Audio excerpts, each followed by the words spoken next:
नमस्कार, मैं डॉक्टर अर्चना राय, assistant professor Hindi, Hemvati Nandan Bahuguna राजकीय स्नातकोत्तर महाविद्यालय, नैनी, प्रयागराज। आज के इस व्याख्यान में आप सभी का स्वागत है। आज के इस व्याख्यान में हम चर्चा करेंगे एकांकी का स्वरूप, परिभाषा और एकांकी के प्रमुख तत्वों पर। एकांकी क्या है, विभिन्न विद्वानों के अनुसार एकांकी की परिभाषाएं क्या हैं और एकांकी के प्रमुख तत्व कौन कौन से हैं, यानी एकांकी में कौन से तत्वों का रहना अत्यंत आवश्यक है। जिस प्रकार नाटक दृश्य काव्य का एक प्रकार है, उसी प्रकार एकांकी भी दृश्य काव्य का एक प्रकार है। काव्य के दो भेद माने गए, श्रव्य काव्य और दृश्य काव्य। नाटक के अपने व्याख्यान में मैं इस पर विस्तार से चर्चा कर चुकी हूँ, इसलिए मैं इसको संक्षेप में बता रही हूँ। काव्य के दो भेद किए गए, श्रव्य काव्य और दृश्य काव्य। पुनः दृश्य काव्य के दो भेद किए गए, रूपक और उपरूपक। आगे चलकर रूपक के 10 और उपरूपक के 18 भेद किए गए। उपरूपक के 18 भेदों में से 10 एक अंक में समाप्त होने वाले नाटक थे, जिनमें से अधिकतर को डॉक्टर कीथ ने एकांकी माना है, एकांकी का प्रारंभिक स्वरूप माना है। हिंदी से पहले संस्कृत में व्यायोग, प्रहसन, भाड़ आदि एक अंक वाले नाटकों का उल्लेख मिलता है। अतः हम कह सकते हैं कि एकांकी एक अंक का एक दृश्य काव्य है, जो अंग्रेजी के 1 एक्ट प्ले का हिंदी पर्यायवाची है। इसमें एक ही मुख्य कथा और कुछ ही पात्र होते हैं। इसका उद्देश्य कम समय में अधिक से अधिक प्रभाव उत्पन्न करना है, और यह प्रभाव केवल एक होना चाहिए या यह प्रभाव केवल एक होता है। इसकी व्याख्या करके हम कह सकते हैं कि जिस प्रकार नाटक का कथानक बहुत लंबा होता है, उसमें बहुत सारी चीज़ों को स्थान मिलता है, बहुत सारे पात्र होते हैं, बहुत सारी कथाएं होती हैं, मुख्य कथा, गौण कथा।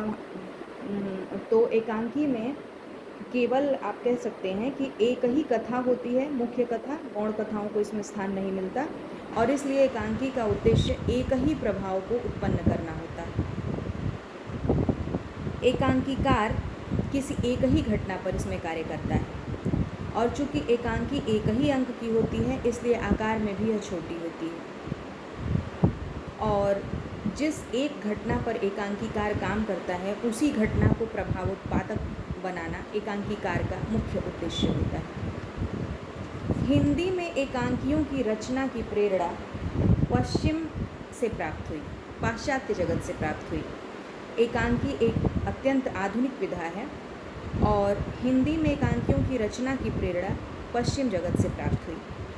कहा जाता है कि लंदन के थिएटर वेस्ट एंड में सन 1903 में मुख्य नाटक प्रारंभ होने से पहले दर्शकों को व्यस्त रखने के लिए कर्टेन रेजर, जिसे हम हिंदी में पट उत्थानक कहते हैं, कर्टेन रेजर के रूप में डब्ल्यू जैकब की कहानी द मंकीज पा का नाटकीय रूपांतर किया गया।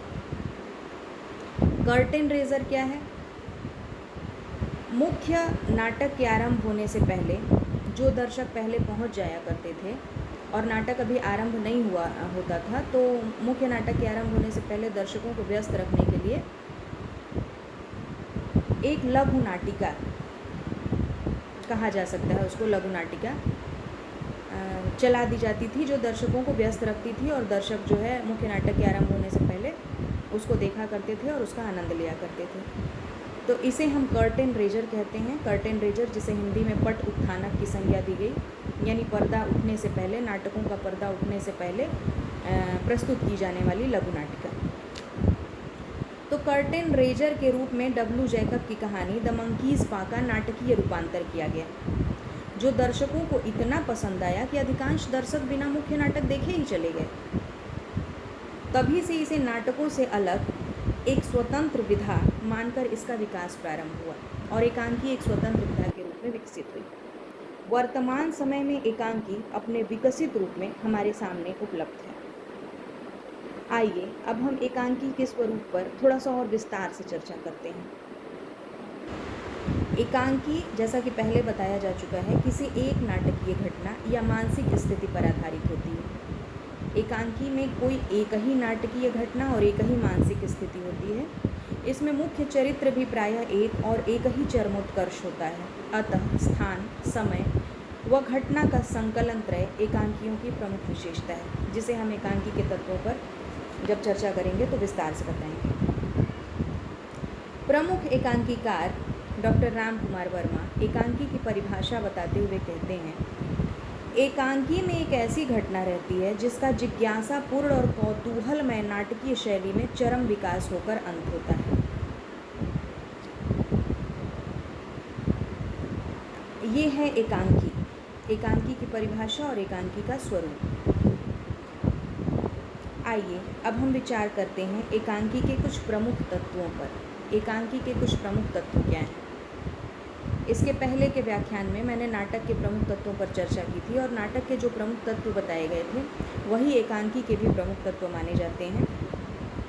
एकांकी के प्रमुख तत्व हैं कथावस्तु, पात्र और चरित्र चित्रण, संवाद अथवा कथोपकथन। चौथे नंबर पे आता है देश, काल और वातावरण, भाषा शैली, रंगमंचीयता और उद्देश्य। यह एकांकी का अंतिम तत्व है। आइए हम इन तत्वों पर थोड़ा सा संक्षेप में चर्चा कर लेते हैं कि ये प्रमुख तत्व क्या हैं। कथावस्तु, कथावस्तु एकांकी का एक महत्वपूर्ण तत्व होता है। कथावस्तु अत्यंत महत्वपूर्ण होता है। क्यों? क्योंकि इसके माध्यम से ही एकांकीकार अपना उद्देश्य व्यक्त करता है। एकांकीकार को जो कुछ भी कहना होता है वो कथावस्तु के माध्यम से ही कहता है। इसलिए एकांकी का कथानक इस प्रकार का होना चाहिए कि शुरू से अंत तक दर्शकों का कौतूहल या जिज्ञासा कथानक में बनी रहे। कथावस्तु को, एकांकी की कथावस्तु को प्रायः प्रारंभ, विकास और चरमोत्कर्ष में विभाजित किया जाता है। एकांकी में एक ही महत्वपूर्ण घटना होती है और नाटक के विपरीत इसमें प्रासंगिक कथाओं को स्थान नहीं दिया जाता। चूँकि एकांकी आकार प्रकार में छोटी होती है इसलिए प्रासंगिक कथाओं या गौण कथाओं को इसमें स्थान नहीं मिलता। एकांकी का दूसरा महत्वपूर्ण तत्व है पात्र और चरित्र चित्रण।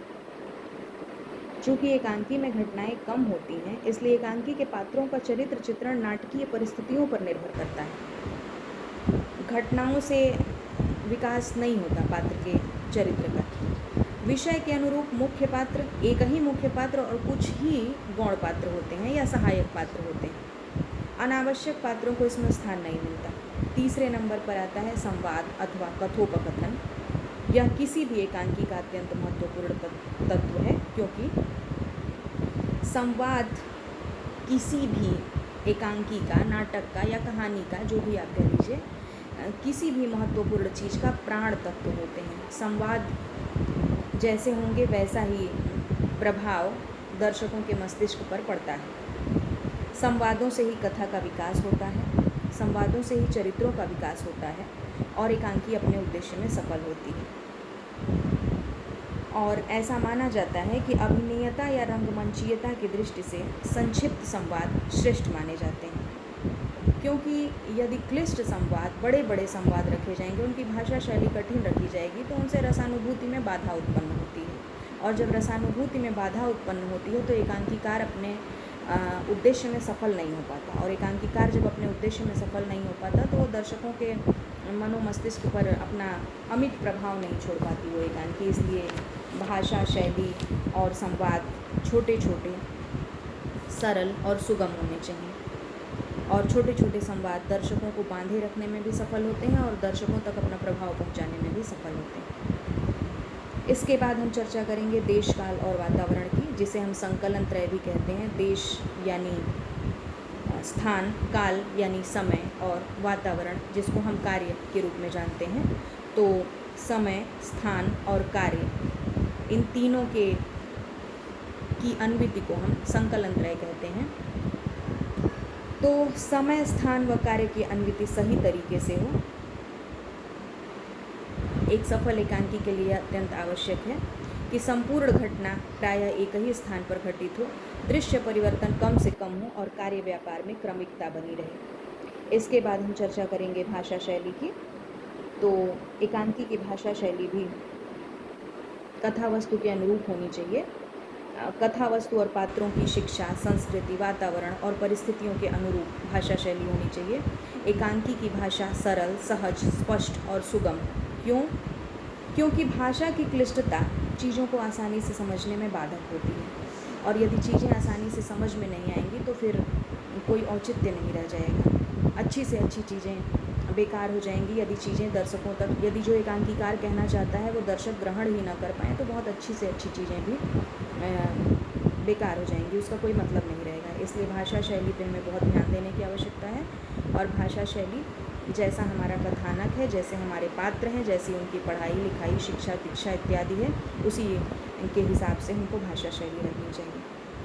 और प्रायः यह प्रयास होना चाहिए कि भाषा शैली जो है आम जनमानस की समझ में आ सके। इसके बाद हम चर्चा करते हैं रंगमंचीयता की। रंगमंचीयता या अभिनयता एकांकी का एक अत्यंत महत्वपूर्ण तत्व है, क्योंकि एकांकी भी रंगमंच पर अभिनय के लिए लिखी जाती है। जिस प्रकार नाटक अभिनय के लिए लिखा जाता है, वैसे ही एकांकी भी अभिनय के लिए लिखी जाती है। तो अभिनयता इसका एक महत्वपूर्ण तत्व है, और सफल अभिनय के लिए कुशल पात्र, उपयुक्त रंगमंच सज्जा, जिसमें प्रकाश सज्जा भी शामिल है, आदि अत्यंत आवश्यक तत्व हैं। तो रंगमंचीयता एकांकी का एक अत्यंत महत्वपूर्ण तत्व है, क्योंकि रंगमंच पर अभिनय से ही एकांकी सफल होती है। बहुत अच्छी से अच्छी एकांकी लिखी गई हो और यदि रंगमंच पर उसका सफल अभिनय न हो पाया तो वो दर्शकों तक पहुंच नहीं पाती है। इसलिए रंगमंचीयता को ध्यान में रखकर ही हमें एकांकी को लिखना चाहिए या एकांकी का निर्माण करना चाहिए। यानी एक सफल एकांकी वही मानी जाती है जो रंगमंच पर अभिनय में आसानी से अभिनय किया जा सके जिसका। इसके बाद हम एकांकी के अंतिम तत्व के रूप में चर्चा करते हैं उद्देश्य की। तो प्रत्येक एकांकी एक महत्वपूर्ण उद्देश्य को लेकर के लिखी जाती है, जो दर्शकों को आनंद प्रदान करना भी हो सकता है और किसी महत्वपूर्ण मुद्दे पर दर्शकों को जागृत करना भी हो सकता है, दर्शकों को शिक्षित करना भी हो सकता है। यानी एकांकी कुल मिलाकर हम कह सकते हैं कि एकांकी का एक महत्वपूर्ण उद्देश्य होता है और यह उद्देश्य कुछ भी हो सकता है। यह एकांकीकार के ऊपर निर्भर करता है कि एकांकीकार ने अपनी एकांकी का उद्देश्य क्या चुना है। कुल मिलाकर एकांकी का एक महत्वपूर्ण उद्देश्य होना चाहिए, और एकांकी अपने उद्देश्य में तभी सफल होगी जब ऊपर जितनी भी चीज़ों की चर्चा की गई वो सारे तत्व एकांकी में शामिल होंगे और सही तरीके से शामिल होंगे, तो एकांकी अपने उद्देश्य तक पहुंचने में अवश्य सफल होगी। तो ये थे एकांकी के महत्वपूर्ण तत्व। तो आज हमने चर्चा की एकांकी के स्वरूप, एकांकी की परिभाषा और एकांकी के महत्वपूर्ण तत्वों की। इसके बाद एक नए व्याख्यान में मैं आपसे पुनः मिलूंगी। तब तक के लिए धन्यवाद।